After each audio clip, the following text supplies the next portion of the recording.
Good evening, everybody. Welcome to KIRKS Law Corner Monday Night Law. What is this, February? No, pardon me. I even did the numbers. March 2nd, 2026 here. I want to thank everybody for being here over here on Telegram. Diesel D's, Pagan Gun Spooty, Michael Casper, good to see you, brother.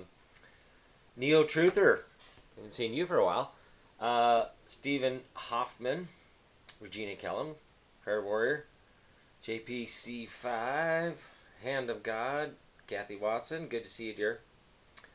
Alaska, I don't know who that one really is, but Wendy, Paladrone, Tigger,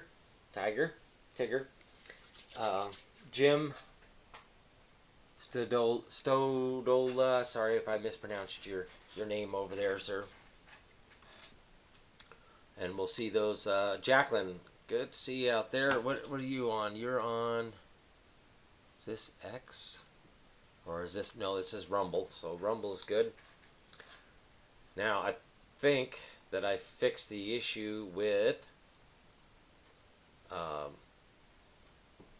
X. I think. Yes. Oh, no. Still not working on X. What the heck? Oh, no, it says I'm live.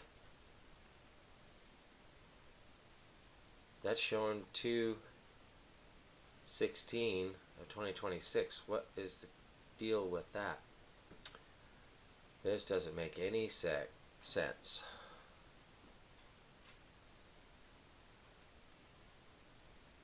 Is this live for tonight? X? I think. Yes. Oh, no. Still not working on X. What the heck? No. It's just showing the date of 2/16/2026. But yes, I am live. And I don't understand how it did 2/26 or 2/16. Yeah, it's even showing on Rumble 2/16. I know that I changed it. Ugh. Weird. Although I had to back out because some reason YouTube didn't connect, so I backed out. But it shouldn't have changed all the settings, I swear. So it's actually March 2nd, 2026. It's not really February the 16th. We have not traveled back in time, and we are here in March 2nd of 2026. So,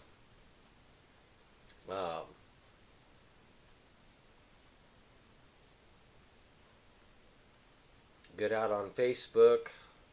Doug Wigner, good to see you on YouTube.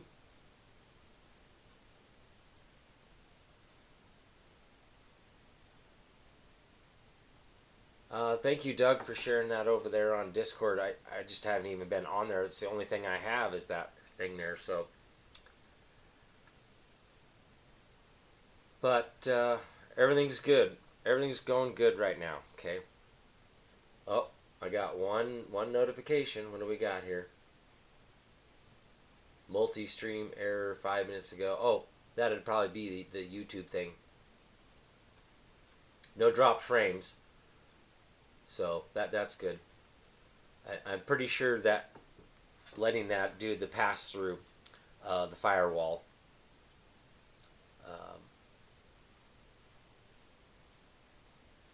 allows this to work correctly now.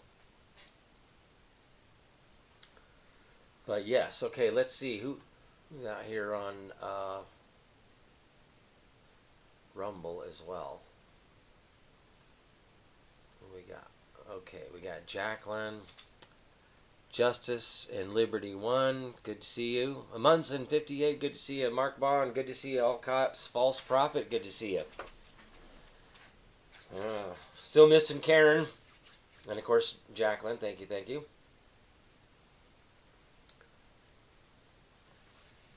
Let me tell you, folks, about my trial. It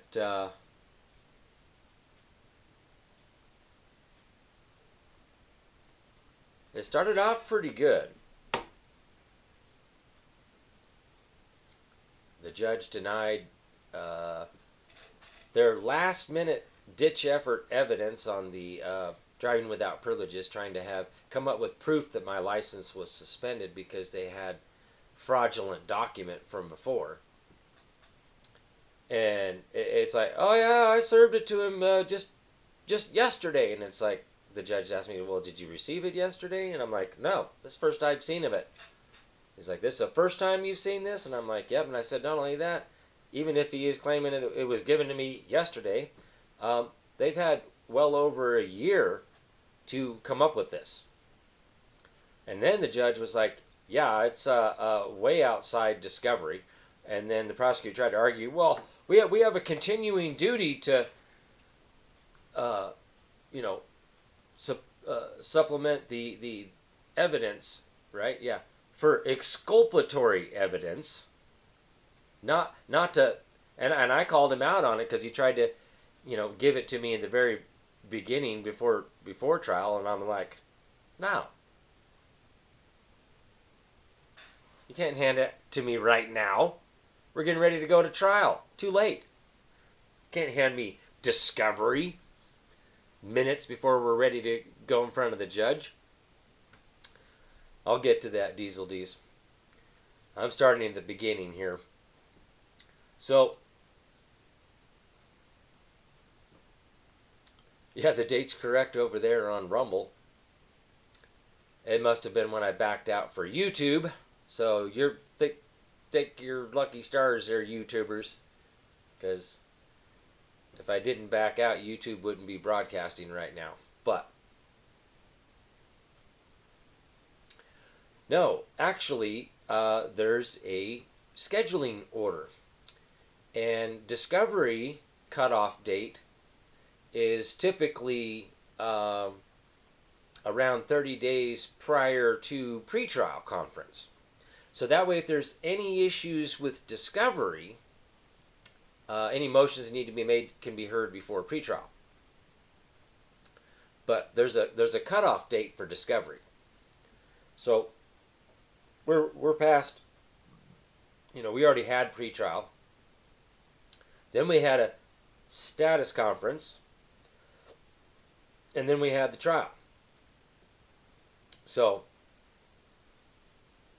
the judge just said, "Nah, I'm going to go ahead and set that aside, the driving without privileges."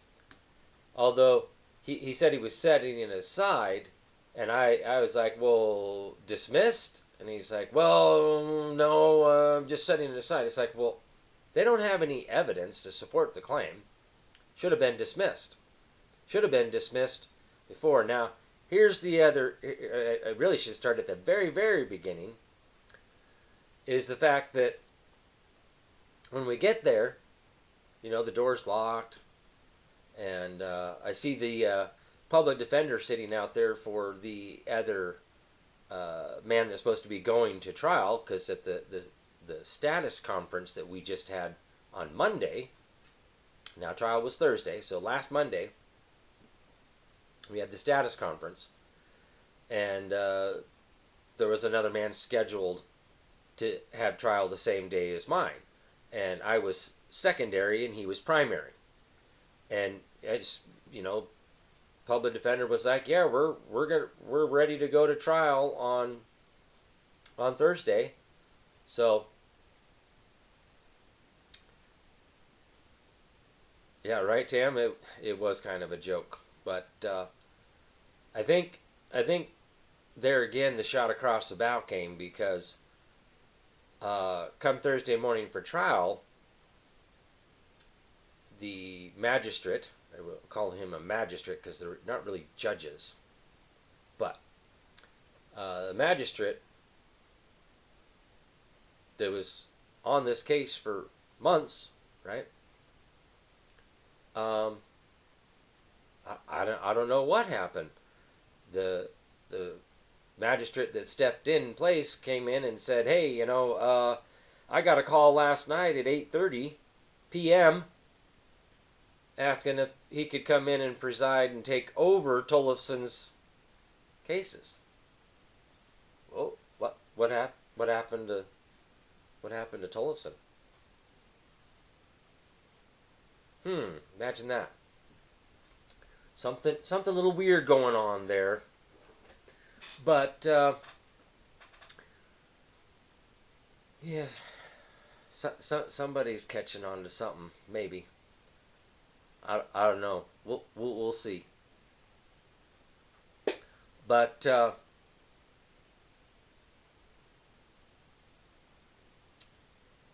yeah, he's like, I don't know anything about this case. I haven't had a chance to even look at the paperwork. I don't know what's going on here. So he started off with that and said he needed to take some time, go in the back, and take a look at the case file to see what has all transpired throughout this case. And let me tell you, he came back out a little, kind of a surprised look on his face, like, oh crap, who am I dealing with here, Now, I did file a motion to dismiss, challenging jurisdiction. I was calling out the Code of Civil Procedure Act and the fact that these courts are not lawfully created. They're not lawfully or constitutionally created. They're not part of our Republican form of government. They're foreign. And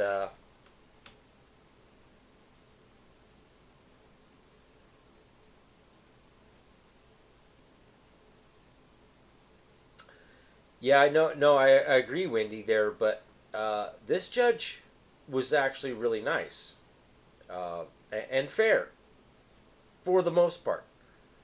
Now, later on, when we're dealing with my objection to their presumptions of law, and I'm calling out that the Idaho Code is not the law, boy, he just bucked up, knuckled down. Nope, the Idaho Code's the law. Oh boy, did I hit a hot spot. I cited Peterson versus Peterson, Idaho Supreme Court, Judge Eisman, 2014. The Idaho Code is not the law. It's just a mere compilation. And I explained to him about that's Roman civil law. That's Roman law. And yeah, the gig is up. So, although I on my motion there, because he was talking about how he wasn't really gonna want to hear me relitigate stuff that Tollefson had already heard and denied, a previous motion to dismiss and the motion to suppress, and my motion to reconsider, which was denied. And so that was actually in part my kind of thought going in the morning of trial was, that I've already created my record. And I've already afforded him twice, and technically speaking, 3 times at the status conference to dismiss. Okay? So 3 strikes, you're out, dude. 3 strikes.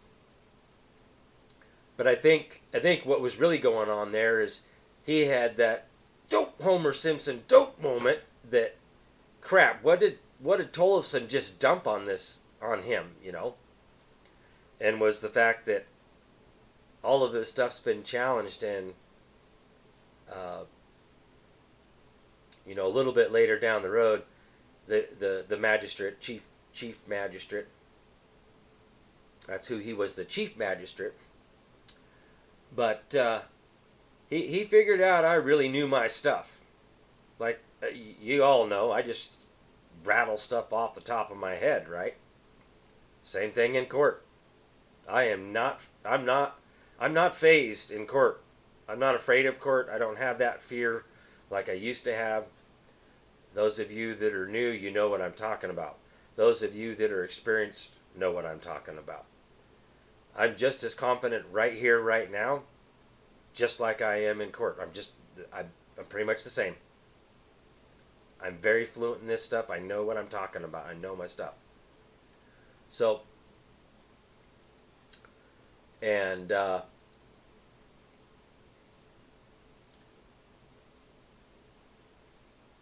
so I think he basically was like throwing Tollefson under the bus. He's like, that's already been litigated and denied by Tollefson. I'm not going to revisit that. Why? Because he didn't want to be held responsible for denying it again. So I voluntarily moved to dismiss my own motion to dismiss because it's already been documented. It's right. He's right. And there's no sense in wasting the court's time relitigating what's already been litigated and denied, request for reconsideration, motion for reconsideration, and denied again. And then I did argue it at the status conference, which sui sponte, on the spot, he should have dismissed the case. So again, 3 strikes, he's out. So,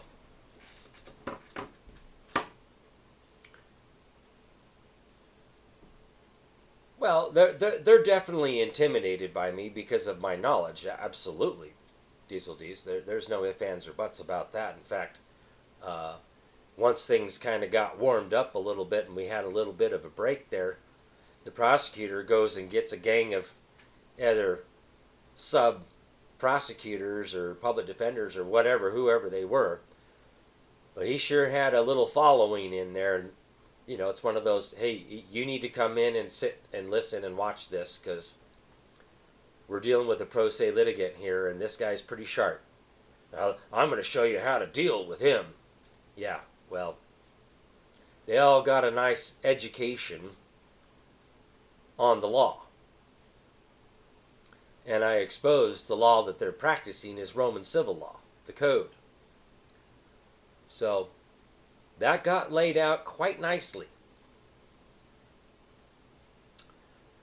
Well, maybe, maybe not. But then we get into the, the jury instructions and all that stuff. And,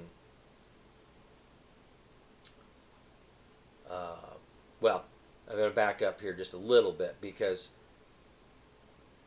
he ended up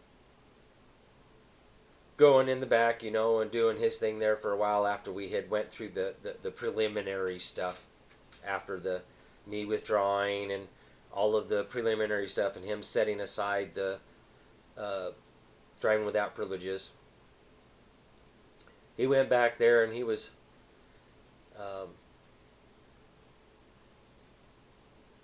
what was I talking? I think I had talked about.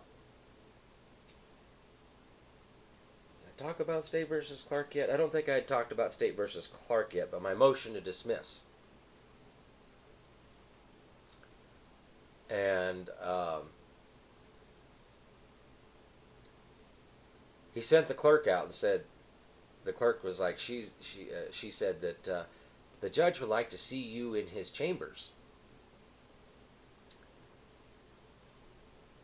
Hi, Karen. Good to see you. So this is a first for me, being called back into the judge's chambers.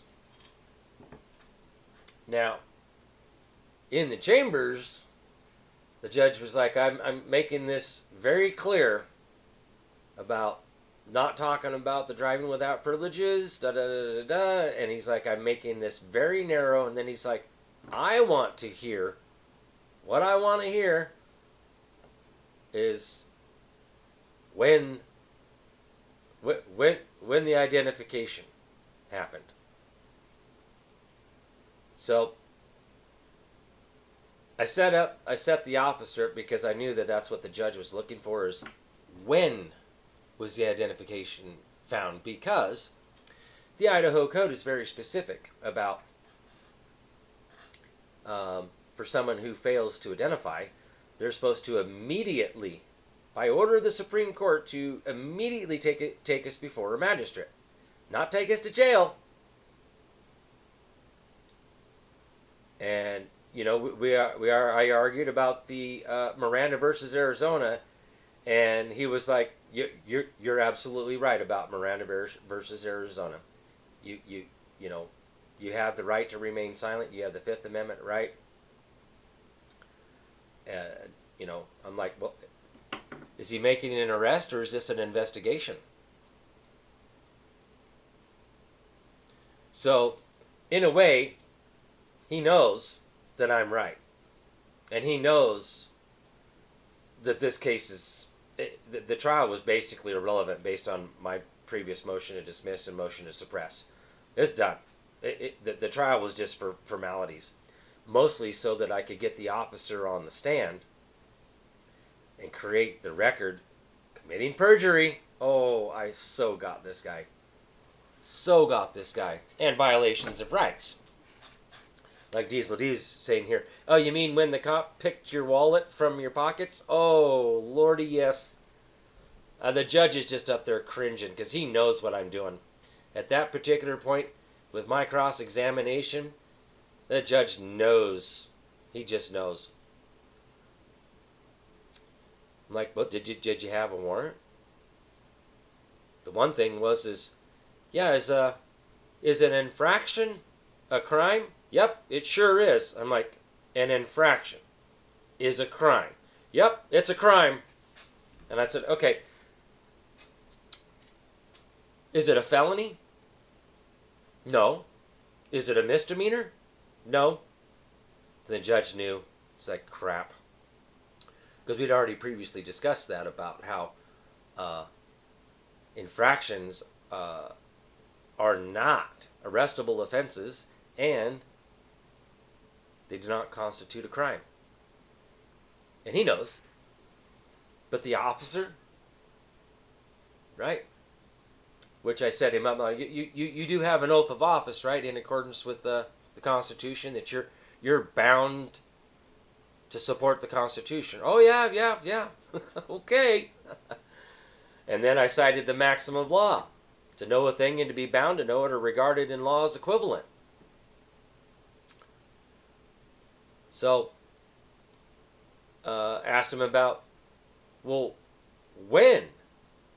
Right? Because I asked him, well, yeah, you said you were placing me under arrest for failure to identify, for resisting and obstructing. And,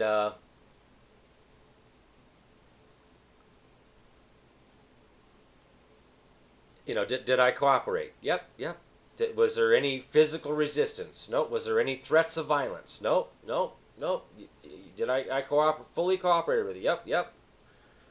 And I said, so, did you put handcuffs on me? Yep, I sure did. Right in the video, And they only wanted to play the first little clip, and I'm thinking, well, this could be to my advantage because it's very narrow. They don't get to see all the other stuff, but the part that's in there is that I informed the officer many times that I didn't consent and I don't answer questions. The other part is I informed him about Title 49,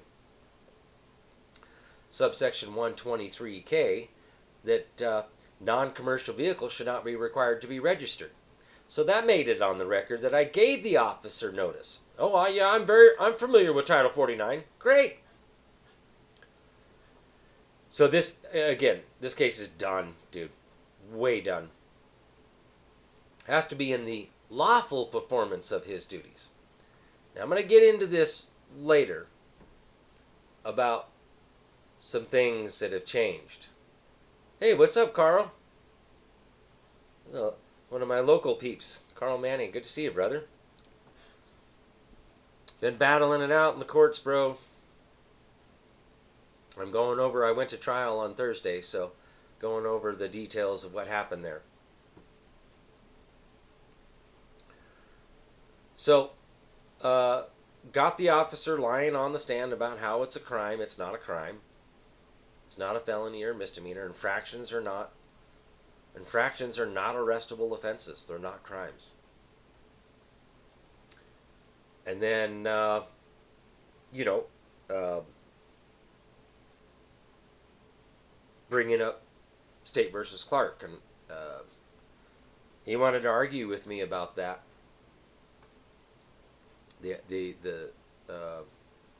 The magistrate, and I'm going to share this again because we all need to know this. Is he going to let me share? Thank you.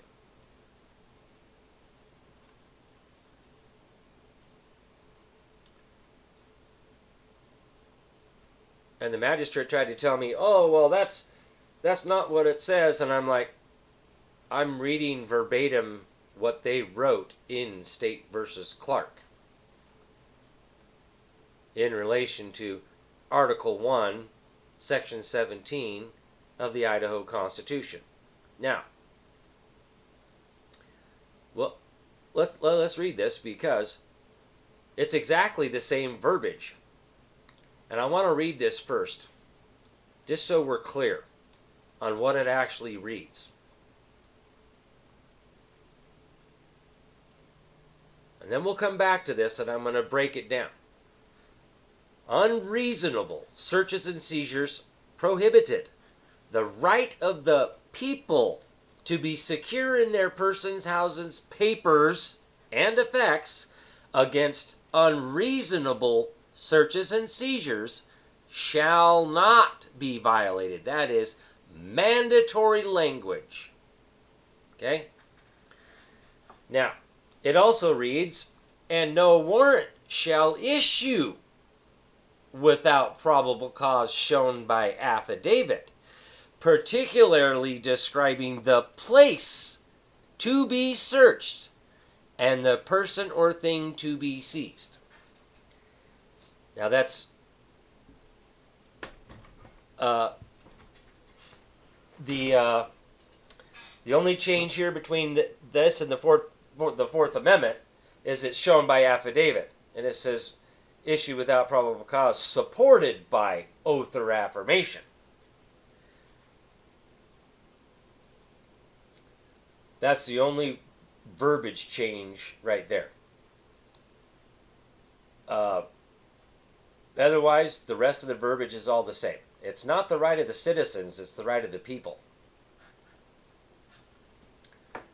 So, again, I'm going to come back to this. After we read this, I'm going to break this back down and explain what those words, some of those words actually mean, and it dictates a certain process.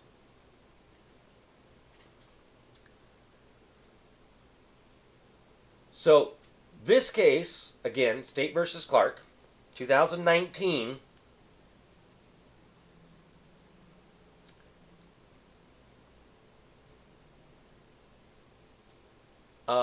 the fact is, okay, this case is about a man who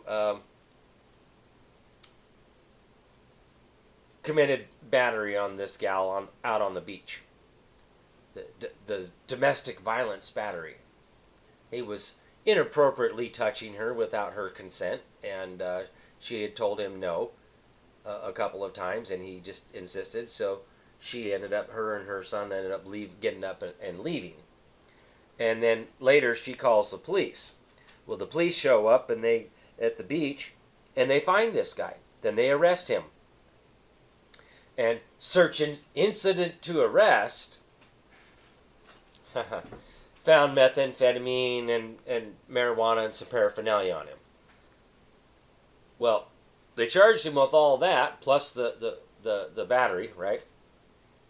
But later that was dismissed, the battery charge. Wonder why that was dismissed. Anyways, so basically the stand-in magistrate here is claiming that, well, the merits of the case was about a misdemeanor that was already completed. And I said, no.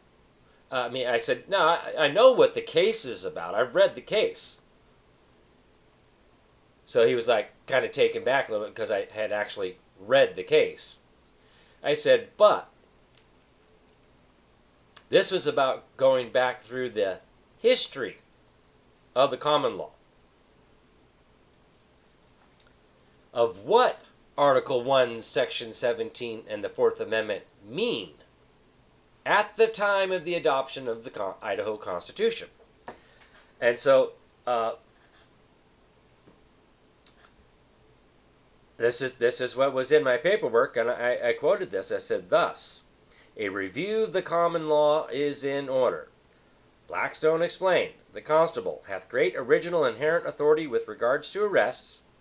He may, without warrant, arrest anyone for a breach of the peace and carry him before a justice of the peace. And in case of felony actually committed or dangerous wounding whereby felony is like to ensue, he may upon probable suspicion arrest the felon. You know how they like to use that? Well, I had probable cause. I had probable cause. It gets better. Now, again, why is this the first thing that they're going to? Again, pay attention, folks. Seriously. Pay attention. This isn't the first time that I pointed this out. The first thing they are going to is to cite from as a viable source, the number one source relating to the common law, is Blackstone's Commentaries on the Laws of England. This is Book 4, page 289. Or it's actually section 289. But then they go to this other gentleman. Yes, Karen, a felony, right?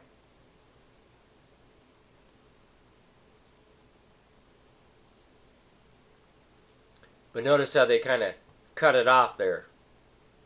But it's very clear right here what they can make an arrest for without a warrant. It's either for a breach of the peace or a felony. That's it. Without a warrant. Okay? Remember, I'm going to go back to that Article 1, Section 17, or Fourth Amendment. But the second source that Idaho Supreme Court went to is this Stephen, History of the Criminal Law of England. Section 193. It's actually page 193.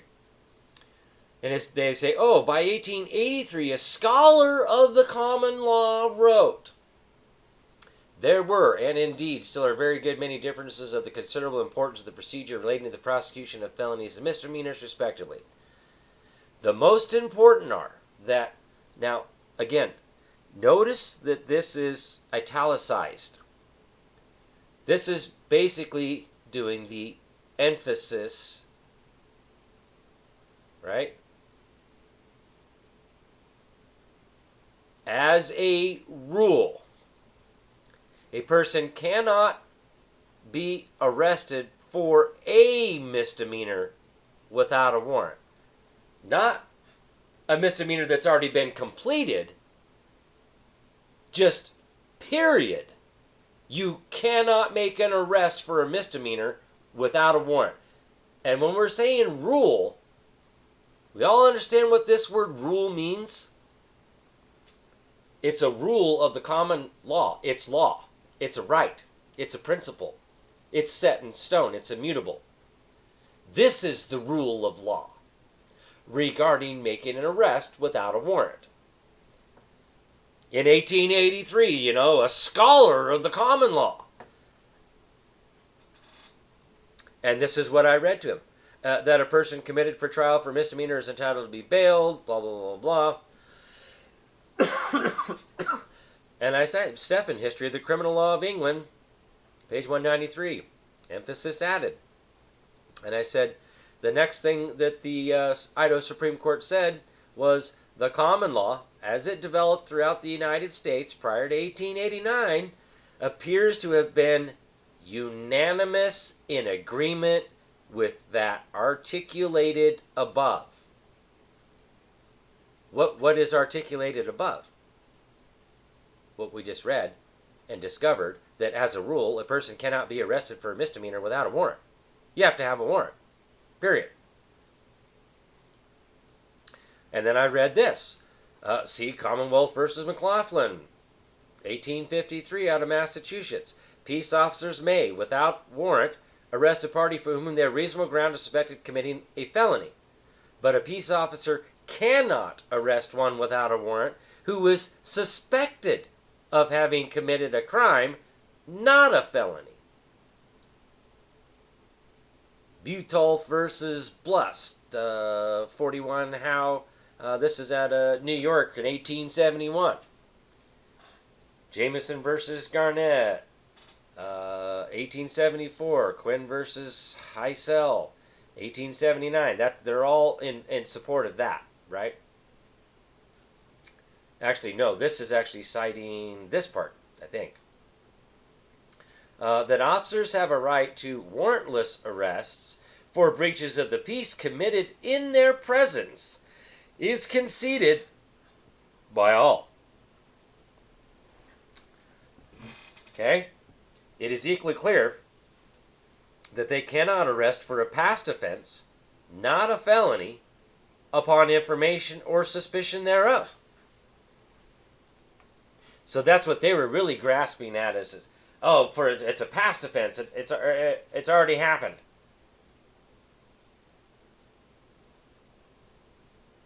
Unless it's a felony.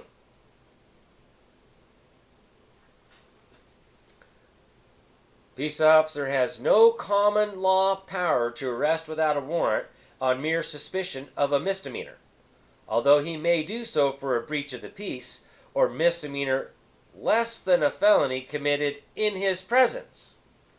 So they're still reaching, but this is case law. This is, right? What's the rule of law? And that there's unanimous in agreement with that articulated above. What's the rule of law? There's no getting around that. That's what the Fourth Amendment does. That's what the same verbiage or the right of the people to be secure from unreasonable search shall not be violated. So,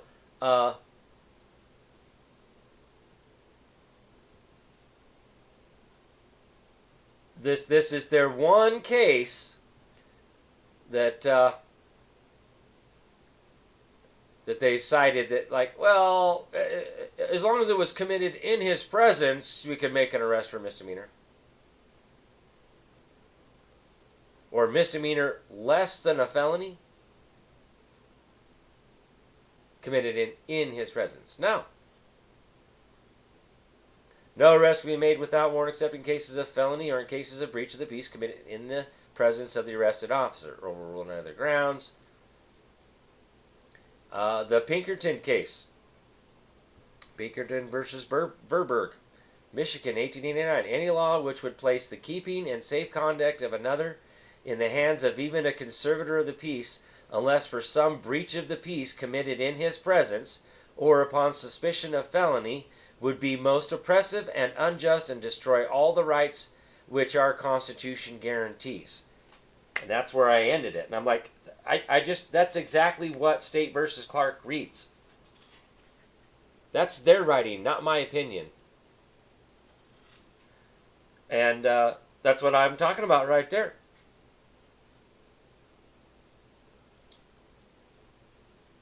Would be most oppressive and unjust and destroy all the rights which our Constitution guarantees. If we're going to say that John Doe Schmuckatelli officer out there can make an arrest for any old misdemeanor because he has that probable cause, a articulable and reasonable suspicion that you've committed that misdemeanor, Right, Diesel D's? Misdemeanor less than a felony. All misdemeanors are less than a felony. Well. So, yeah, he did not like the fact that I brought this State versus Clark up and hammered this out.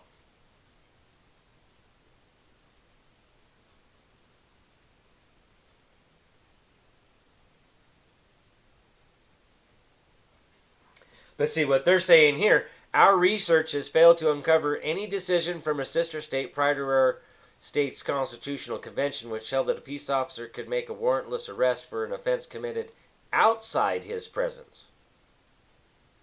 The earliest such case that we have been able to locate was decided in 1895. That case, Baltimore versus Orr Company versus Baltimore and OR Company versus Kane.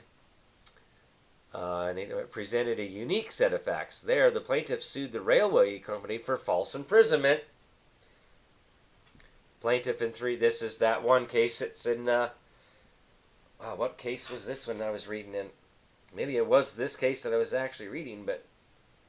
Anyways, this is the case about the train conductor, whatever. That these three guys, they cursed and swore, drank liquor openly, and in the presence of female passengers. Woo! I guess back in the day that was really out of line. But still, nonetheless, basically what they're saying here is that the conductor called ahead and was asking for a peace officer there to arrest these guys. And no, they got sued because what they're saying here is for a breach of the peace, the conductor can make the arrest and then turn him over to. But he cannot have the peace officer actually make the arrest.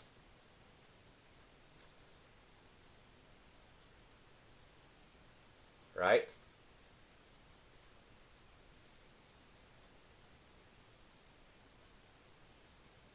See? Or else to arrest them all without warrant and then deliver them to the first peace officer he could procure within a reasonable time. So, even though the merits of the case here is about can you make an arrest after the commission of a crime that didn't happen in their presence, still doesn't change the fact what the rule of law is on making an arrest without a warrant.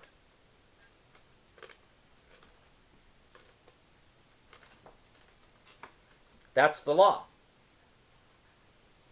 That's Article 1, Sections 17 in Idaho in the Fourth Amendment. Now let's go back to that.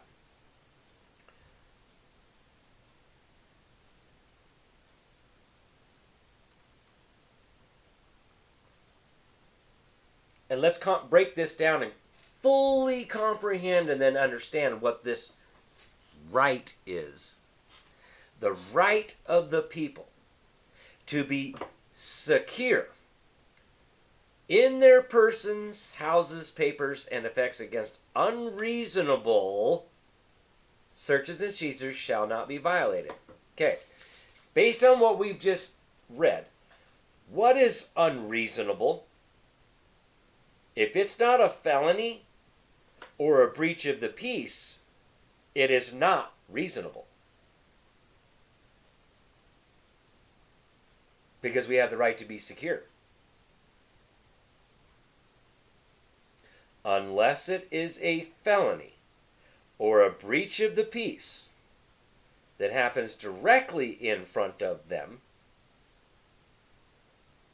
it is an unreasonable search and seizure, which shall not be violated. That is mandatory. Now, what evokes that is, and no warrant shall issue, which means they have to go to the judicial branch. They have to lay a complaint before a magistrate or justice of the peace and obtain a warrant. Somebody has to get on the stand. Now, see, they don't want to do that because, see, a peace officer can't get on the stand and claim that he's the injured party. He's the corpus delicti. Uh-oh. When we talk about due process of law is synonymous with law of the land. They are one and the same. They mean the same thing. So this is the trickery, right? They say, oh, well, yeah, right here, criminal procedure, rules of procedure, whatever. That's the process. No. Due process of law means from the law of the land, just like clear back in the Magna Carta. Our rights cannot be deprived except for pursuant to what?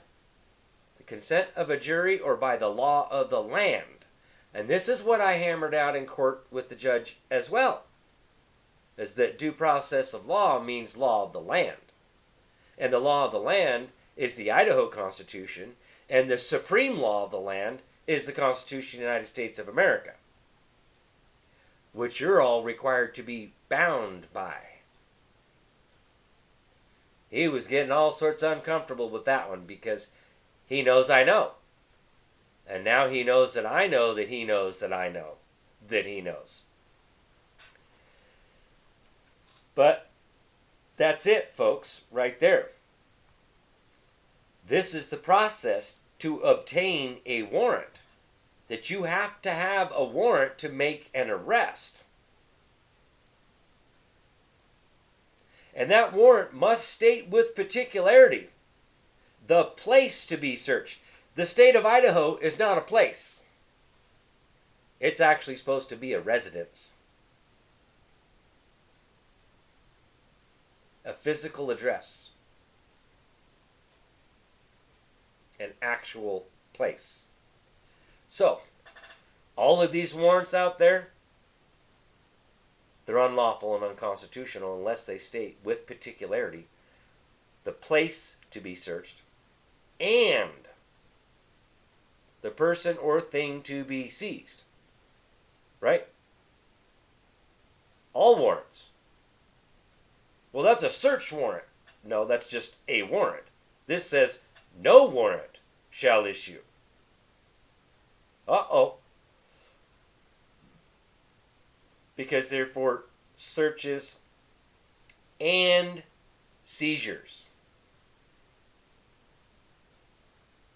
It's an and. Right? Particularly describing the place to be searched and the person or thing to be seized. Plain and simple.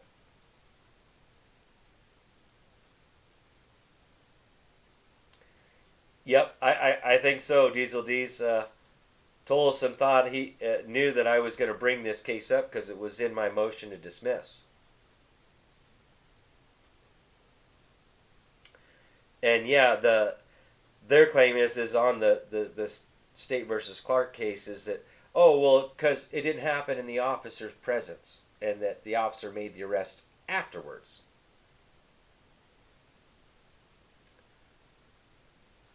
So, yeah, no corpus delicti. The officer cannot wear the hat of the injured party and the complainant officer, right?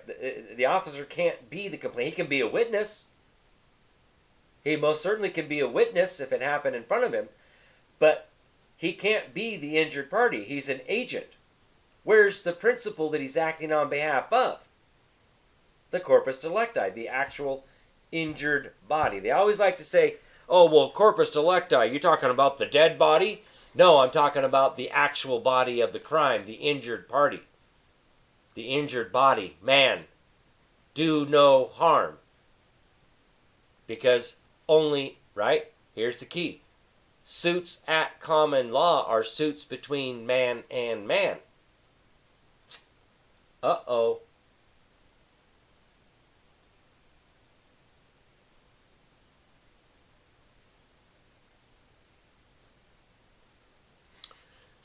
Well, Neo-Truther, here's the problem with your question. You say this begs the question: how can a non-criminal act, where no one was deprived of life, liberty, or property, interpret an administrative civil claim and convert said claim into a criminal act? It's, first of all, it's not administrative. There's no such thing as administrative. It's either criminal in nature or civil in nature. Meaning, you have to meet all of the elements of a crime, which means corpus delicti, the body of the crime, the actual injured man or woman. And then you have to have actus reus, mens rea. The actual act is evil, causing harm. And that they did it knowingly and willingly, with an evil motive. Then that constitutes the elements of a crime, criminal in nature. If they can't prove all of those elements, and there was still actually harm done to a man, well, then that becomes civil in nature, because they can't prove mens rea. If there's no mens rea, then there's no it's not done criminally with an evil motive and intent. Okay? So, to answer your question, they cannot convert a right into a privilege, license, and attach a fee to it. Murdoch versus Pennsylvania. Okay? Miller versus U.S. on appeal. The claim and exercise of a right cannot be converted into a crime. Now, the judge says, hey, yeah, I know about Miranda versus Arizona, and you're absolutely right. Fifth Amendment, you have the right to remain silent. You don't have to answer any questions. I'm like, well, then this case is done. Couldn't let me win. Couldn't have just dismissed the case right then and there. But that's okay. I got the officer on the stand. I've got him for perjury. He's screwed. Created my record. He even said that. He's like, okay, I'm going to let you create your record. Thank you. Because he knows that I have the right to create my record. Make my objections. And I objected to everything. Anything and everything I could have. But like I said, the trial was just formalities, just for fun. Because the case is already going to be up for review on appeal for any errors that the lower court made. And let me tell you, when I bring up State versus Clark, they're done. Plain and simple. He denied my right to be secure from an unreasonable search and seizure. Well, he can initiate a traffic stop. Is that a crime? Is that a felony? Uh-oh. Trial by jury in a traffic infraction? No. In any fractions, no. But it's not just. That's just one of the things. And just because, and what they're trying to do is like on some of the, like this, oh, I got a trial by jury for resisting and obstructing and driving without privileges. All right. Some of you need to read history of law. Okay? Because, again, this is not the first time in history that we have been here. Let's go to the English Bill of Rights of 1689. It's almost like, well, we've been here before. Now, well, we've been here before. Now, for those that might say, oh, well, you can't cite the English Bill of Rights. That doesn't have any bearing here. First of all, it's a Bill of Rights. And the Supreme Court of the United States of America, going through the history of the right to the Second Amendment, cited from this. That's because bills of rights are merely declaratory of the common law. This is laying down the common law, folks. Plain and simple, no ifs, ands, or buts.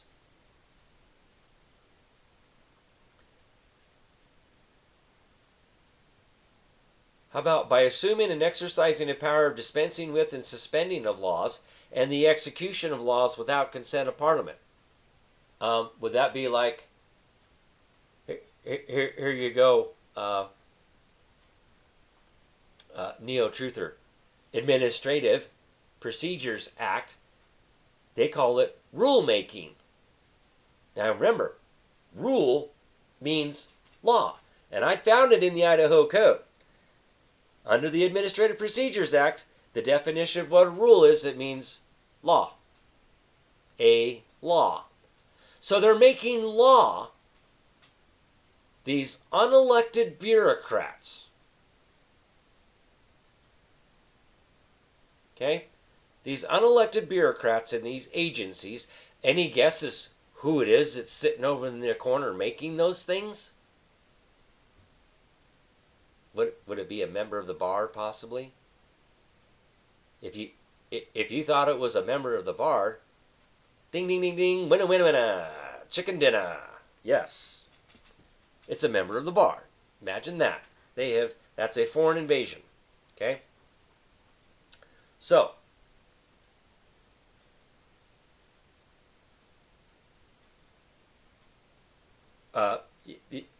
right. Yeah, maybe that's the reason why Tollefson didn't want to be there. Is because I specifically asked him at the status conference. I said, in reading State versus Clark here, I have the court case, and it says here that Theodore Tollefson is the Attorney General for the state that argued this case. And I'm like, are you the same Theodore Tollefson that argued this case in front of the Idaho Supreme Court in 2019 in State versus Clark? Tam, you were there. You saw it. He didn't respond, and he started fidgeting, and right? He did not like that when I asked him if he was the same Theodore Tollefson, because he was done told what the rule of law is.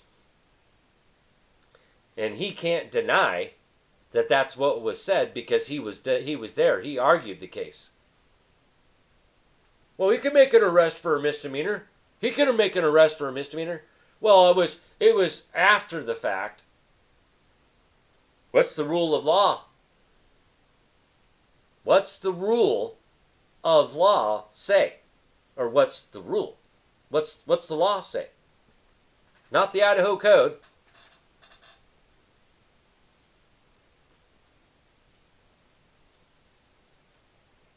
Right, Karen? I know. I've got a sponge brain. All right. Back to the English Bill of Rights. 1688, 1689 here. Okay? And there's another thing that I want to point out here about this particular Bill of Rights. This also shows about what we're talking about, a person and how they use their names. Okay? Did upon the 13th day of February in the year of our Lord 1688, old style date, present unto their majesties, then called and known by the names and style of William and Mary, Prince and Princess of Orange, being present in their proper persons.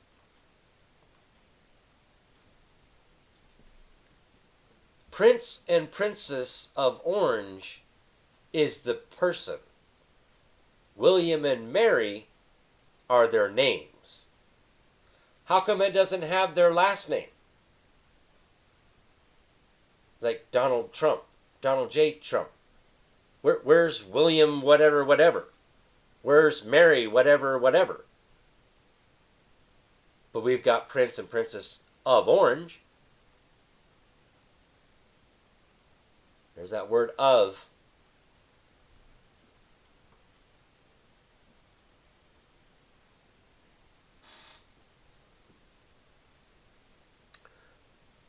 So, when we're talking about personal jurisdiction for public offenses, how am I what's my person? Otherwise, I am man, creation of God, in a state of nature. All right. Now we're going to go back to what I was actually talking about, bills of attainder, to prove that this is not the first time in history that we've been here. This has happened a few times. Okay? But in the New York State Rifle Pistol Association versus Bruin case, was at June of 2022, the Supreme Court of the United States of America cited right here about the history of the right to keep and bear arms. By causing several good subjects, being Protestants, to be disarmed at the same time when Papists were both armed and employed contrary to law. How about by raising and keeping a standing army within this kingdom in time of peace without consent of Parliament, and quartering soldiers contrary to law? Geez, that's in the Declaration of Independence too.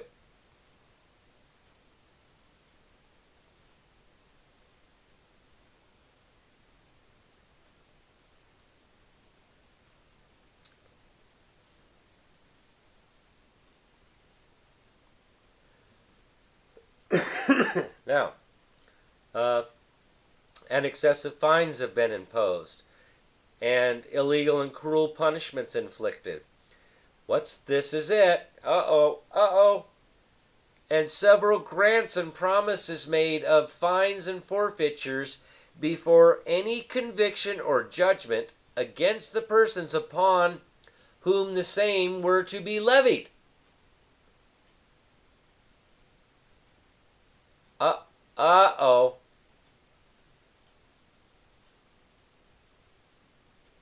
Oh my gosh.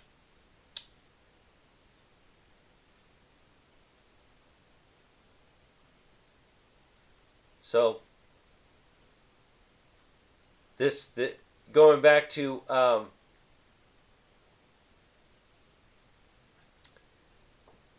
right, John Smith, where do I pick up my dinner? You won that chicken dinner.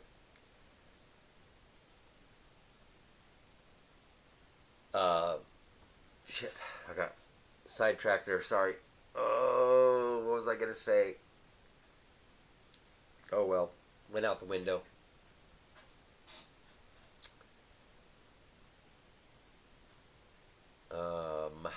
Was something to do about this English Bill of Rights.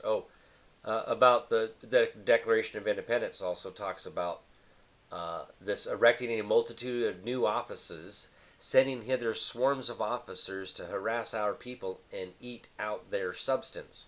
That's enforcing those bills of attainder, bills of pains and penalties, and these standing armies, armed bodies of men, right? Which, again, from history, the history of the creation of the policy officer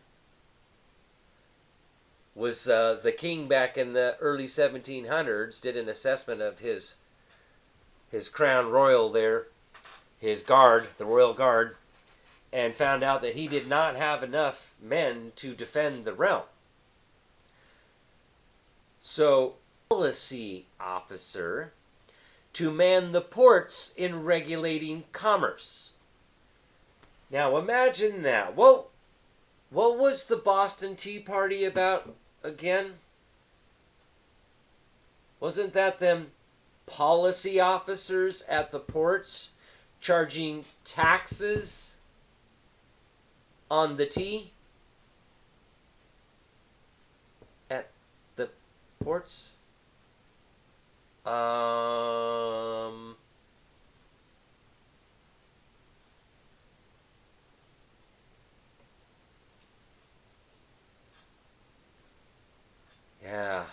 Yeah. And then, of course, let's just clarify, because I don't want to misquote the law here, but I'm pretty damn sure it makes it very clear in the Second Amendment that we're supposed to have a well-regulated militia being necessary to the security of a free state. Not a well-regulated policy force. Uh-oh. Where does it say policy force? Policy officers. We're supposed to have a well-regulated militia.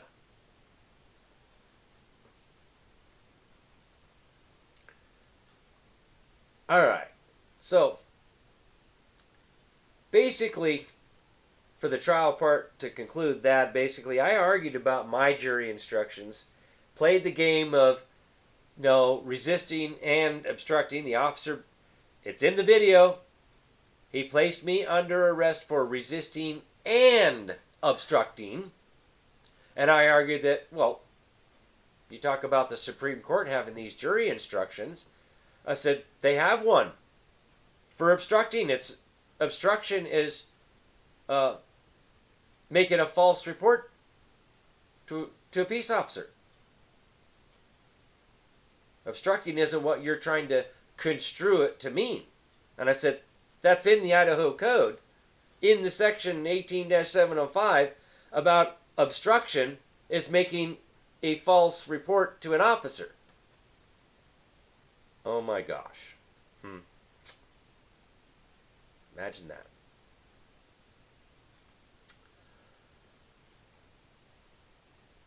So I made my objections to him denying my judicial, not one of them, all 6 of them were denied.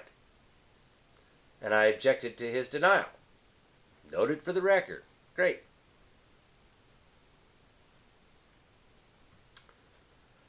So,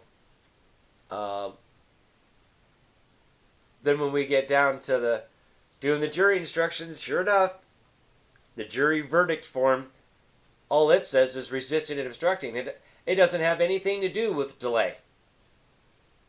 And I pointed it out to the jury in the jury instructions about all, because the judge was very adamant about the elements of the crime, right? All of the elements have to be there. If one of them is missing, then you have to acquit, right? And I pointed it out. That it's resisting and obstructing. It's not about delaying. Even though that's what they're trying to make it out to be, the word delay is nowhere in there. Well, on the jury instruction, it talks about obstructing and delaying. Doesn't talk anything about resisting. But on the jury verdict form, it says resisting and obstructing. Doesn't mention the word delay at all.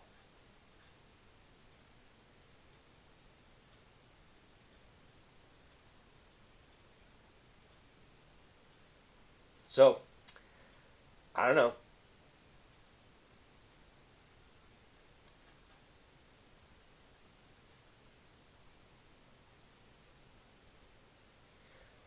Yeah. Karen, I see people citing this Self versus Ray out there. I have that case, and that verbiage is not there.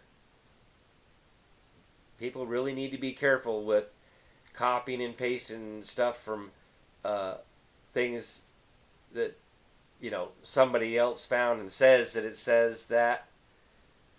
Please, people, go do your own due diligence. Look up the case yourself. Read it for yourself.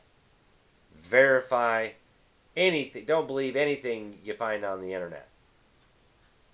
Now, even me, right? Even though I'm showing you viable sources of the law as it is written, I'm actually showing you State versus Clark on the screen, the case, right? That's a little bit different. But to say, oh, well, this case over here says that, without showing it, be very careful, folks. And speaking of which, while we're right here on the Second Amendment, this just came out of Florida. Let me pull this up, because, oh my goodness. Oh my goodness. For the Second Amendment. Okay. Here we go. Case. Showing you the case.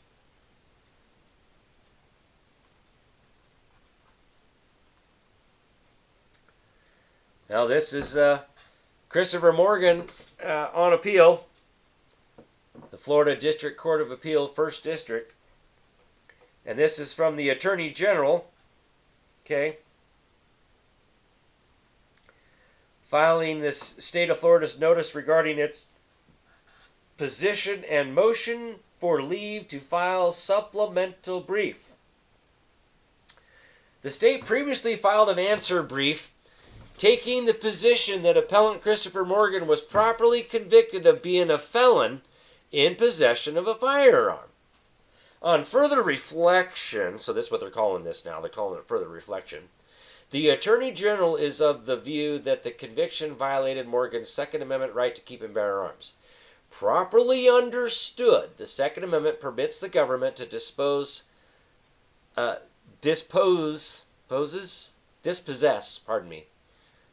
to think that one through. Dispossess felons whose convictions indicate that the felon is dangerous, but not merely all felons as a categorical matter. The Attorney General therefore notifies the court of this amended position in advance of the oral argument scheduled for Monday, February 16th of 2026. So literally, this just happened. Literally. Okay? Though the state is prepared to explain its position at oral argument, the Attorney General also recommends that the court permit it to file a supplemental brief. The basis for that request is as follows. Appellant Christopher Morgan was convicted in the state of Pennsylvania in 2007 of carrying a firearm without a license, a third-degree felony under Pennsylvania law.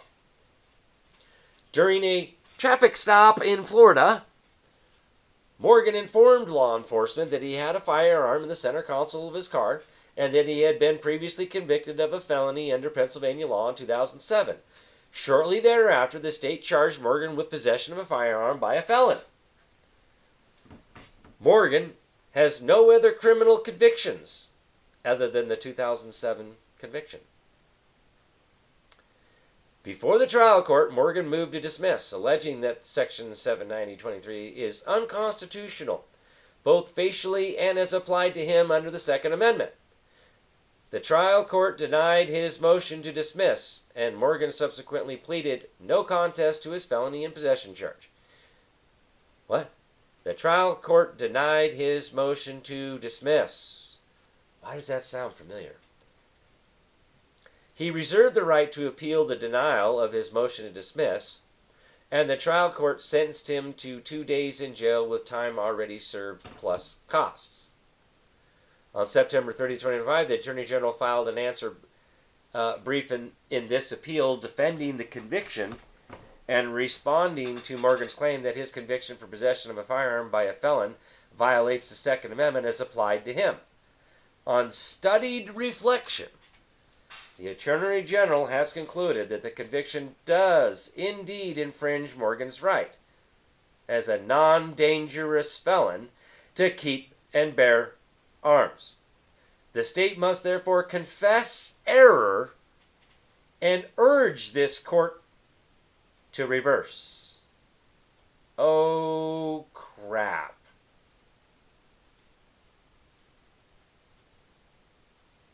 Oh, crap. Oh, crap. Oh, crap. Do you remember this case, Jacqueline? Yeah. This is a new one. Like, literally. The Attorney General is the chief state legal officer of Florida. Article 4, Section 4B. Pay attention here, folks. It is the Attorney General's duty to represent the state in criminal appeals before this court. Moreover, the Attorney General swore an oath to uphold the U.S. Constitution. It is thus the Attorney General's duty to admit when he believes the state has obtained a conviction in violation of the Constitution. Indeed, although the Attorney General ordinarily defends state law, he must also exercise conscientious judgment in the discharge of his duties. See the Attorney General's duty to defend and enforce constitutionally objectionable legislation. Oh my gosh, what? You mean you're actually supposed to uphold the Constitution and defend the people first? Even from unlawful and unconstitutional acts of the legislature. Well, I'll be darned.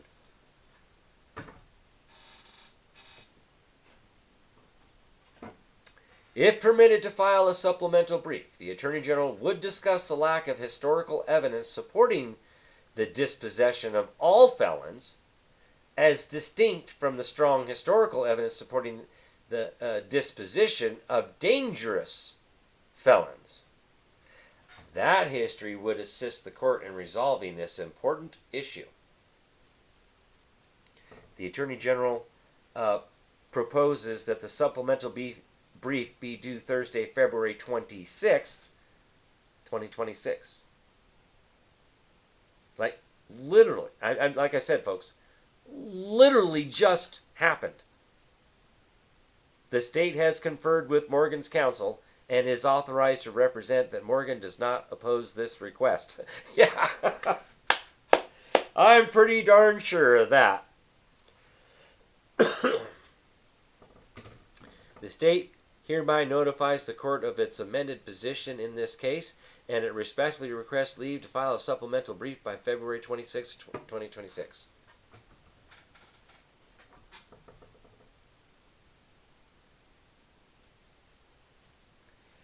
Came across Facebook this morning, Diesel D's.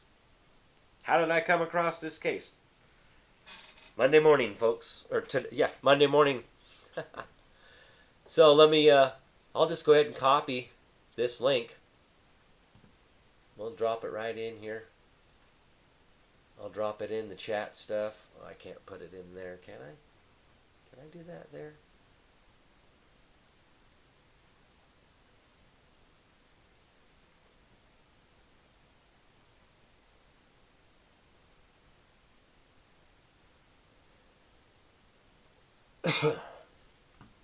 Well, I know I can put it over here on Rumble. There's the link to that. I'll put it in the comment section for the case.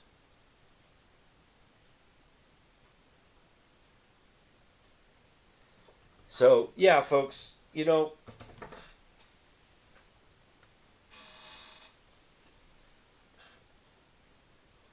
this is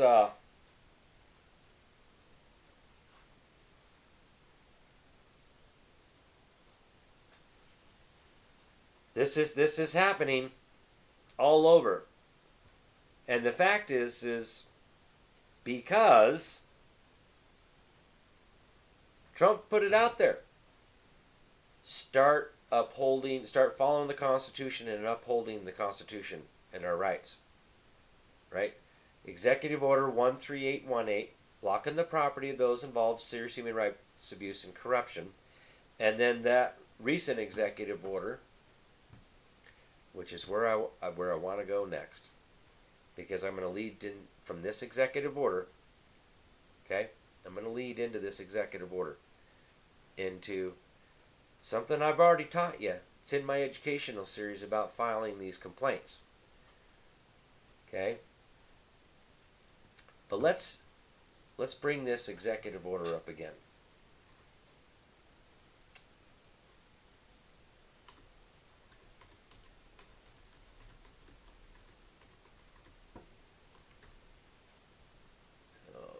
Now, I know you can go to the whitehouse.gov, but I prefer going to the Federal Register because it has the GPO on it. And we're going to go to the ones from 2025. And it was clear back in April. End of April.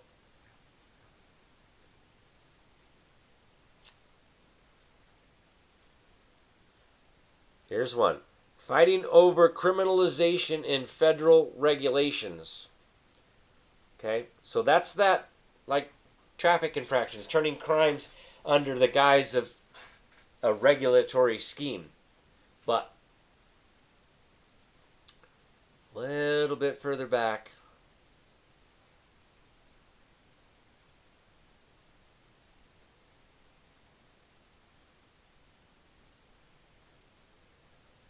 okay.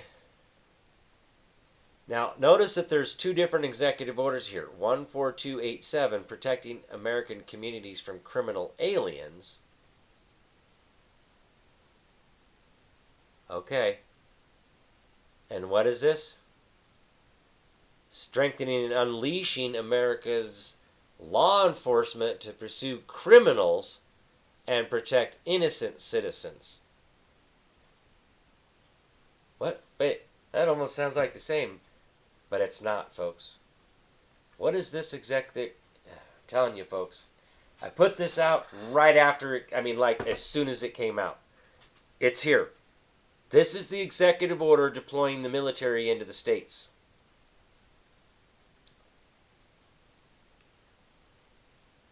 By the authority vested in me as President by the Constitution and the laws of the United States of America. See, United States of America. Not just the United States. It is hereby ordered, purpose and policy. Policy? Safe communities rely on the backbone of heroism and a tough and well-equipped policy force. My administration is steadfastly committed to empowering state and local law enforcement to firmly police dangerous criminal behavior and protect innocent citizens. Yep, I get it. It's all about the criminal enterprise and right? When local leaders demonize law enforcement and impose legal and political handcuffs that make aggressively enforcing the law impossible, crime thrives and innocent citizens and small business owners suffer. My administration will therefore establish the best practices at the state and local level for cities to unleash high-impact local police forces, protect and defend law enforcement officers wrongly accused and abused by state or local officials, and surge resources to officers in need. Now, this is more towards that Antifa type stuff, right? But let's go down to here.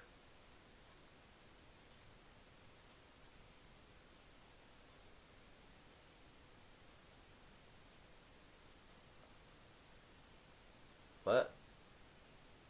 The Attorney General and other appropriate heads of executive departments and agencies shall take all appropriate action to maximize the use of federal resources to provide new best practices to state and local law enforcement to aggressively police communities against all crimes. Expand access and improve the quality of training available to state and local law enforcement. To increase pay and benefits for law enforcement officers. Strengthen and expand legal protections for law enforcement officers. Seek enhanced sentences for crimes against law enforcement officers. And promote investment in the security and capacity of prisons. And increase the investment in and collection, distribution, and uniformity of crime data across jurisdictions. Within 60 days of the date of this order, the Attorney General shall review all ongoing federal consent decrees, out-of-court agreements, and post-judgment orders to which the state or local law enforcement agency is a party, and modify, rescind, or move to conclude such measures that unduly impede the performance of law enforcement functions. Okay? Oh, wait, but let's read Section 5. Holding state and local officials accountable. The Attorney General shall pursue all necessary legal remedies and enforcement measures to enforce the rights of Americans impacted by crime and shall prioritize prosecution of any applicable violators of federal criminal law with respect to state and local jurisdictions whose officials willfully and unlawfully direct the obstruction of criminal law, including by directly and unlawfully prohibiting law enforcement officers from carrying out duties necessary for public safety and law enforcement, or unlawfully engaged in discrimination or civil rights violations under the guise of diversity, equity, and inclusion, initiatives that restrict law enforcement activity or endanger citizens. Now,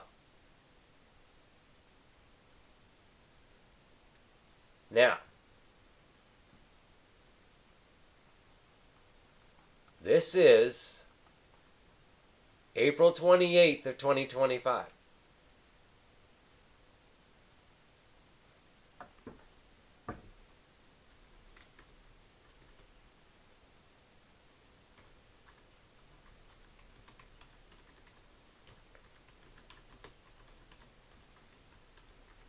Remember about the public corruption complaints I was telling you about through the Attorney General?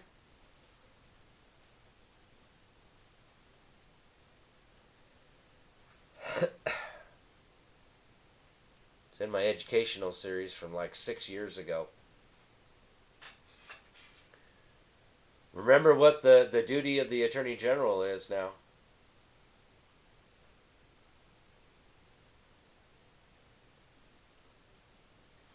It is the duty of the Office of the Attorney General to respond to allegations of any violation of state criminal law by elected county or city officers acting in their official capacity to investigate such claims, to issue appropriate findings, and to retain such cases for further investigation and prosecution pursuant to sections 31, 2002, and 50-238. Link does not exist yet. Idaho Code. Uh-oh. Now this has changed.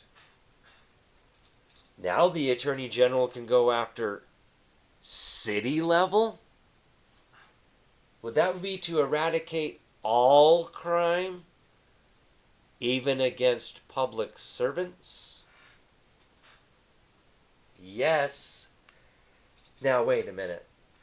That just doesn't sound right. Well, let's go take a look at what Idaho Code 31-2002 says. Investigation and actions against county elected officers, duties of Attorney General. Notwithstanding any provision of law to the contrary, the Attorney General may conduct an investigation of any allegation of violation of state criminal law against a county officer occupying an elective office for violation of state criminal law in his official capacity. Upon completion of the investigation, the Attorney General shall issue a finding of no further action necessary, suggest training or other non-judicial remedies, or determine that the further investigation or prosecution is warranted and retain the matter and act as special prosecutor. Oh, you mean the Attorney General is supposed to prosecute public servants on behalf of the people? Oh, wait. When was this amended again? 2025?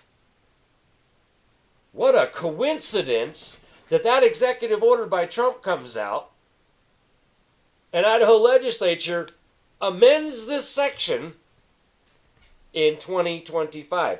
Now, pay attention again. The last time it was amended was in 2016.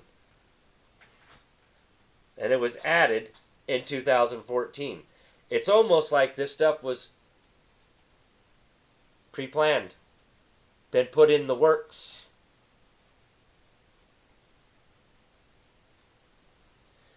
So I'm telling you, folks, I'm saying this again and again and again. We have to tell on them. You want to see this corruption get taken down? We have to report them. We have to tell on them. People out there saying, oh, well, I don't see anything happening here. I'll believe it when I see it. Well, when are you going to report it?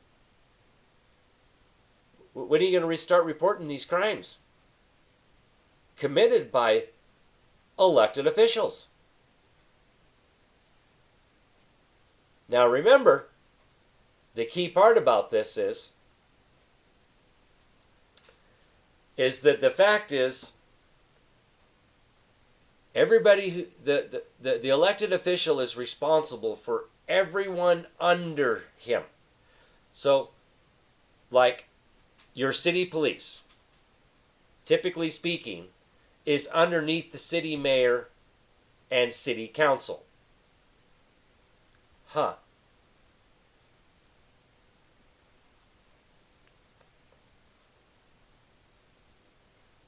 In order for the Office of Attorney General to investigate a city official, a complaint must meet 3 criteria. The complaint must be made against an elected city official. In Idaho, this includes the mayor or city council members. The complaint must include an allegation of criminal conduct. Under the Public Corruption Statute, the Attorney General is not authorized to investigate violations of civil law, including open meeting or public records violations. The alleged offense must have occurred while the mayor or city council member in question was serving in their official capacity. Uh-oh. Okay. City police are employed by the city, and the city ordinances allow them to be hired, right?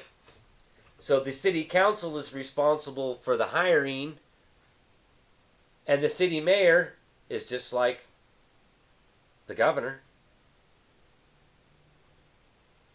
or the sheriff. Actually, no, city mayor is more like a governor. Okay, commander-in-chief of the armed forces on a local level. Of the militia, the well-regulated militia. Okay, good question, Diesel D's. Why does Trump create executive orders for these issues? Doesn't he already have the power to do so without the executive orders? When we're talking about executive orders, executive branch is president and commander-in-chief, or governor and commander-in-chief. In the military barks orders. They give orders. So when we say executive order, that's a military order to execute the law. Does that make sense now? An executive order is a military order by the commander-in-chief to execute the law. Now, where does that power come from? Well, for what purposes? Oh, I don't know. Let's just read the Constitution where the powers are delegated.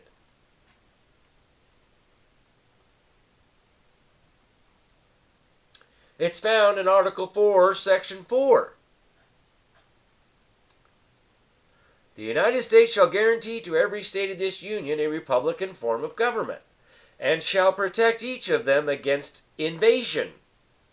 And on application of the legislature or of the executive, when the legislature cannot be convened, against domestic violence. Right straight from the Constitution, the supreme law of the land dictates that this is a political argument, not a judicial one. The judicial branch does not have jurisdiction over this. It's the legislature. And like we've been recently, oh, well, Trump doesn't have that power. That power belongs to Congress, and Congress is supposed to declare war. Well, if Congress is derelict in their duties and fails to assemble and declare war, then the executive must take and exercise that power. It's a failsafe. That's the supreme law of the land. I don't need to go anywhere else. I don't need United States Code anything. I don't need the Insurrection Act. It's already right here as the supreme law of the land as it is written. I don't need any case law. I don't need United States Code. I don't need anything else than this right here. This delegates the power to the executive branch if the legislative branch fails to act. To protect, to guarantee a Republican form of government, to protect us from invasion, and to what? Protect us from domestic violence. Well, what? Domestic violence, that's... Really? Yeah, this is the real meaning of domestic violence, folks. Not the shit made up by the bar under the Violence Against Women and Children Act of 1995 and has been amended.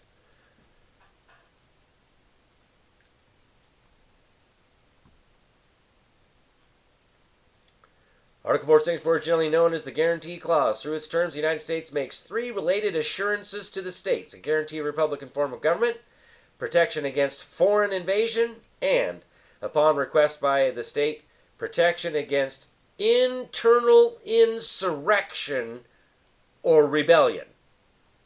See, domestic violence is about internal insurrection. Public servants attempting to overthrow the Constitution and war against the people. That's domestic violence. As it is written. Now, what's the other part of that about the foreign invasion part? Was to establish a tyranny over the whole United States. The delegates expressed fears that a monarchy might arise in a particular state and establish a tyranny over the whole United States. That's already happened. We're all being subjected to Roman civil law from the Roman Catholic Church, from the monarchy. London, Vatican, and D.C.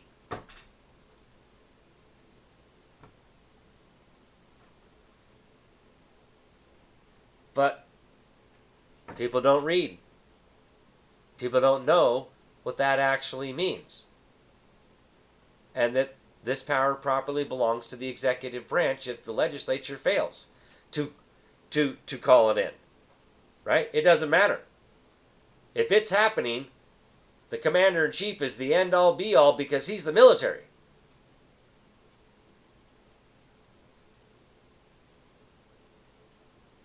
Okay?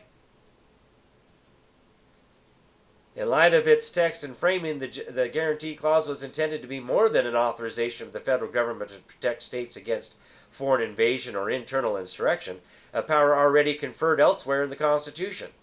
While the precise contours of what constitutes a Republican form of government are debatable, an additional object of the general guarantee clause was to prevent states from establishing a monarchical or what? Despotic governments. Gee, how many people remember me talking about Montesquieu and defining what a despotic government is? I'll be darned, isn't that what's in the Declaration of Independence? Oh, man. It's almost like I've done a lot of reading and I actually know what the hell I'm talking about.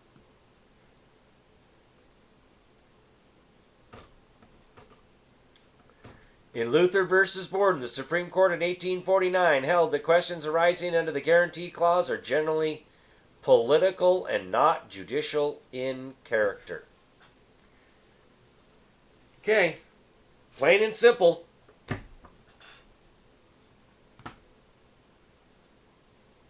Now, this is crazy because in the Luther versus Borden case, it was in effect to decide which of two rival governments was the legitimate government of Rhode Island.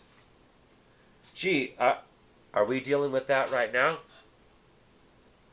Whether we have the Trump administration or the despotic government that we have now in our states, which one is the legitimate government?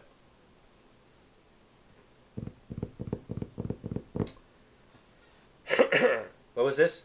The defendants in Luther justified their breaking and entering into the plaintiff's home under a declaration of martial law and based on the plaintiff's alleged participation in insurrection. I don't know how much more clear to make this, folks. We're at war.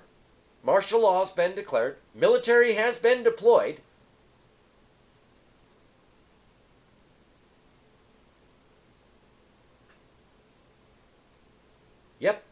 Yep. Absolutely, Diesel D's. So he has the power, and the executive order is the full description in detail of the order. Yep. That's exactly what an executive order is.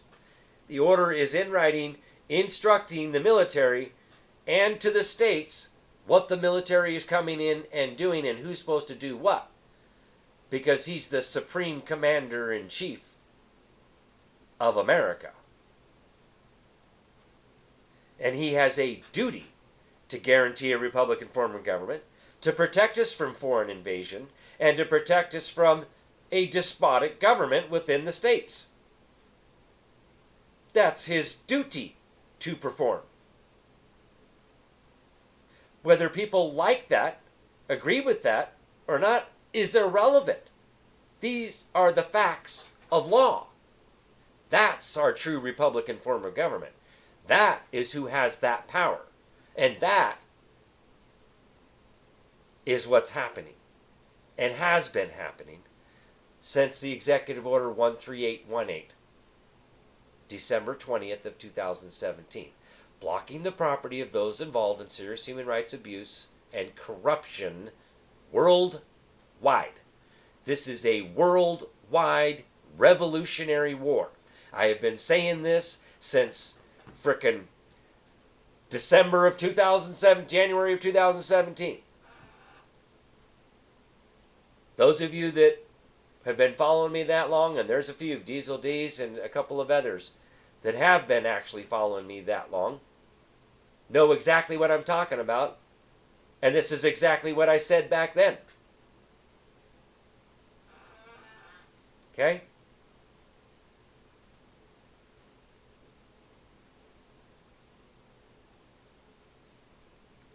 Diesel D's, yep, you're one of them. So, that's the truth. Kathy Watson, damn right. Freedom fighter, yep.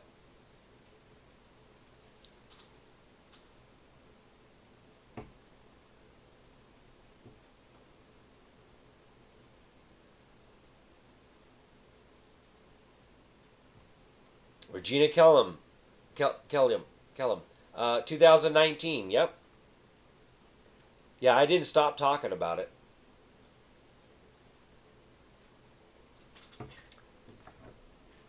Candace Duvall, good to see you. I'm just looking over here on some of the comments from YouTube. I got so many different things to watch here.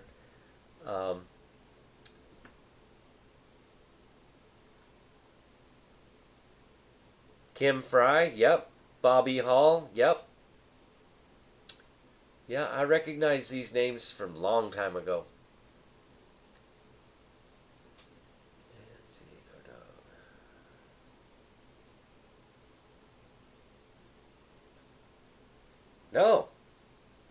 No. Nancy out here on YouTube. Minneapolis people are being unlawfully treated by armed masked tyrants. No, I just went over the law. We're eradicating all crime within the states. Again, whether you like that or not is irrelevant. That's the law. And that's what the military is for. Read the Second Amendment. A well-regulated militia being necessary for the security of a free state. We are to be free from a despotic form of government. To be free from corruption. From corrupt public servants. That's the internal insurrection. That is the duty of the commander-in-chief. That's our last line of defense. Other than that, we, the people, have the right to keep and bear arms, but shall not be infringed. And in fact, that is the ultimate last line of defense is the people themselves, as we have the right to alter, reform, or abolish anything at any time we deem it necessary, and that is the reason why we have the right to keep and bear. Bear means to take up arms. Bear doesn't mean to wear them on our side. No, that's to keep them, meaning we have the right to keep them wherever we want to keep them. Whether it's open or concealed is irrelevant. It shall not be infringed.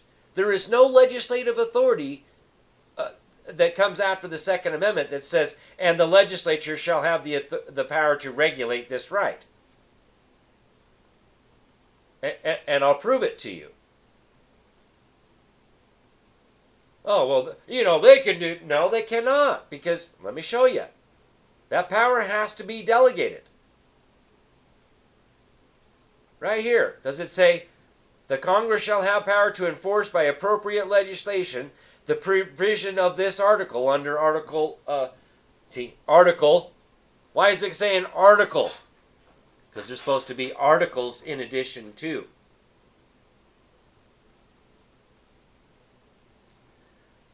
Now, where's that clause under a separate section under the Second Amendment?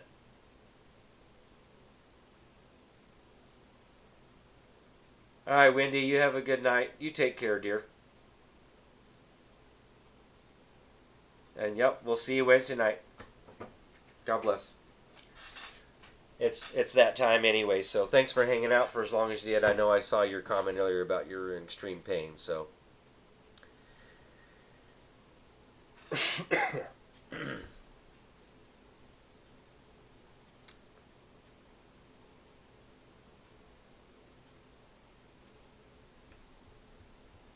Yep, yeah.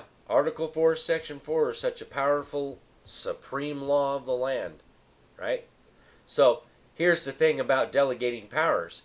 It must state with particularity that they actually have this power, especially when it comes to the Bill of Rights. Because Bills of Rights are merely declaratory of the common law, and statutes in derogation of the common law must be in strict compliance with the common law itself. That's why in State versus Clark, they had to go all the way back and go, well, what is the law? What is the rule on making an arrest without a warrant? Uh-oh. That's right, folks. That's the law. The Second Amendment, as it is written, is actually Article the Second. And nowhere in there does it say that the legislature shall have the authority to make appropriate legislation for this. Now, the first part, a well-regulated militia. Oh, that means you can regulate certain parts of the militia that are employed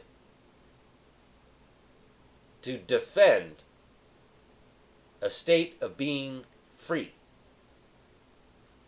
That's what that actually says, means. But that's the English language for you. The state of being free. As opposed to slaves. That's what a free state means. Because remember, that's what government was instituted for. Was that to secure these rights, governments are instituted among men, receiving their just powers under the consent of the governed. Oh, they have to have our consent. How is that consent given? By and through a constitution.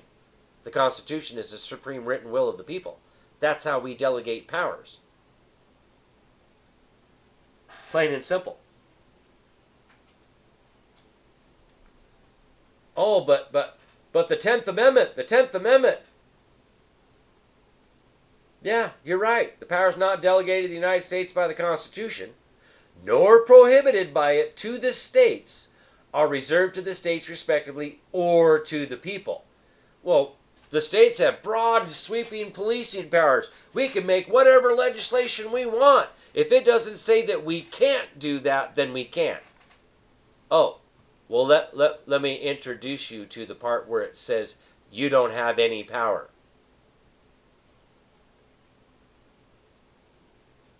Right? Declaration of Rights, political power. All political power is inherent in the people. Oh, that right there says you have no power unless we give it to you, because all of that power is inherent in the people.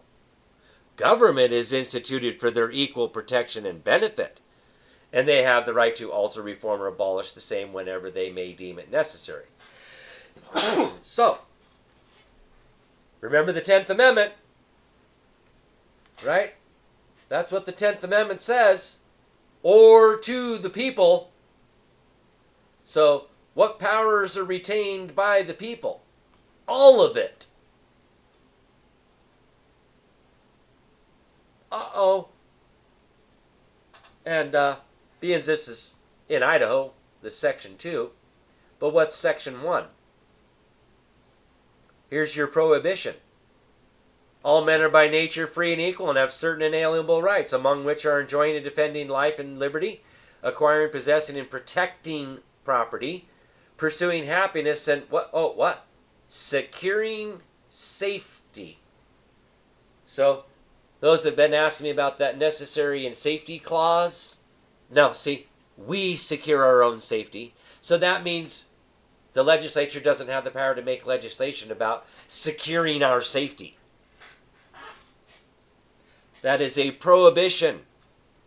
It is prohibited because that power is retained by the people.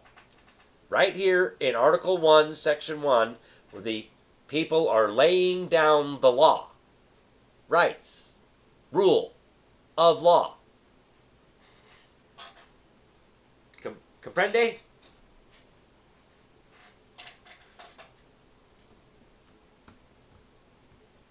That's the law, right there.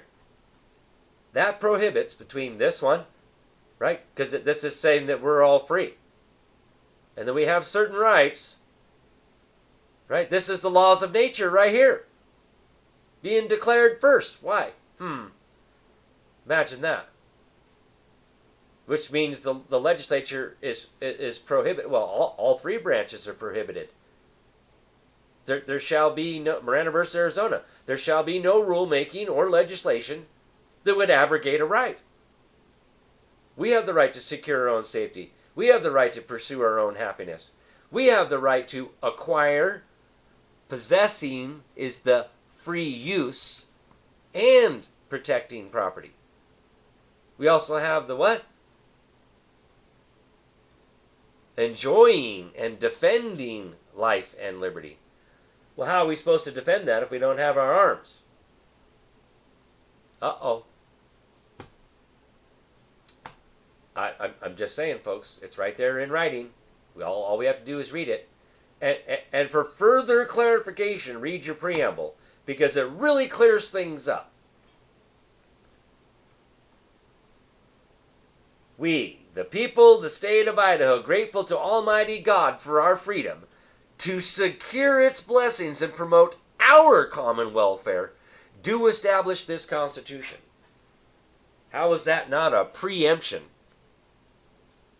This is declaring, what the preamble is declaring, what the intent of creating this Constitution is to secure our rights. And notice that it's a lowercase s, state of Idaho. Uh-oh.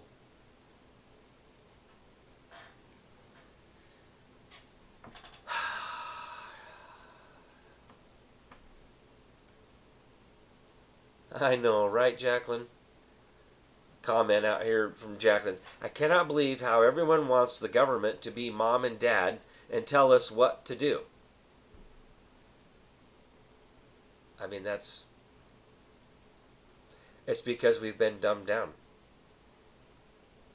Purposely. You know, I just called this out again to one of our Idaho legislators today. Let's take a look at this. Education in school lands.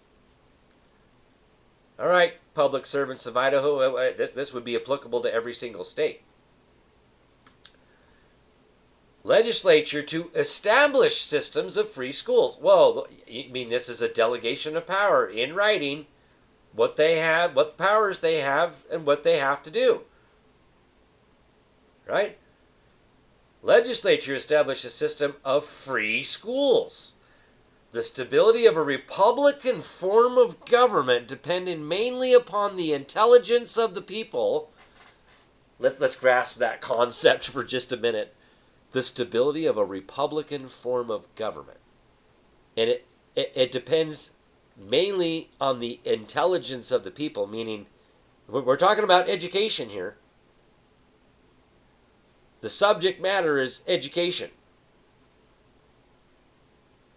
So we should be educating in these free public schools what a republican form of government is, based on what it says right here. It shall be the duty of the legislature of Idaho to establish and maintain a general, uniform, and thorough system of public, free, common schools. That means the legislature creates the curriculum, and it shall be uniform all through the state of Idaho. One set of curriculum. Now, let's clarify that just a little bit more, because in Section 2, for those dummies out there who don't quite comprehend this and haven't read this and fully understand what the powers are and duties of the legislature are, Board of Education, the general supervision of the state educational institutions and public school system of the state of Idaho shall be vested in a state Board of Education. That means one. The membership, powers, and duties of which shall be prescribed by law. The state superintendent of public instruction shall be ex officio member of said board. But here's the problem.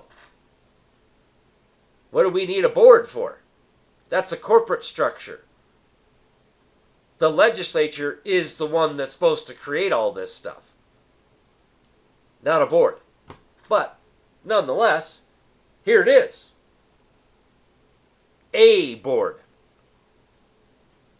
Not independent boards of education for every school district. Because back to Section 1, the legislature creates the curriculum. And they're supposed to be ensuring that we're teaching what a republican form of government is. And part of our republican form of government is what? What I just covered.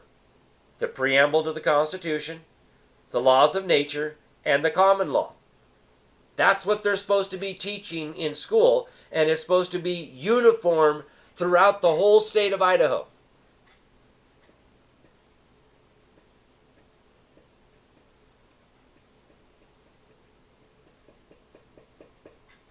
We all comprehend that?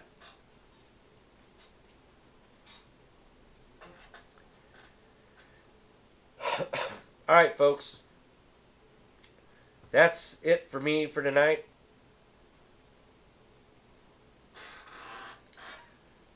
I will catch you those Wednesday night for Wednesday night workshop. We'll see you then. God bless. Much love. And this ain't over yet. It's my turn now. All right, folks. Thank you all for being here. Thanks for those who've made recent donations and supported me along the way here. And I would request more donations, because things are going to get exponential, especially with my case and with toll and roll. So if you can afford to make a donation over here, I'd greatly appreciate it. Donation links are down below.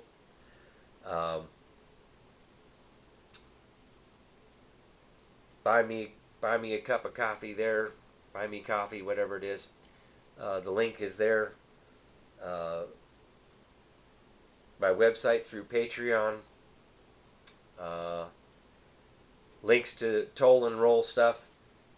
Please take a look at that stuff. Click on the link. Go download and read those 7 different bills that we're working on proposing through Congress right now. We're in the middle of working with Congress right now on that stuff. So, laying it down, folks. And again, Billy over there, she's $40,000 in debt supporting all of this for the last few years. So, she could really use the support over there. And, we're going to have airfare coming up, living space and that kind of stuff for when we're in D.C. And that's coming real soon. All right?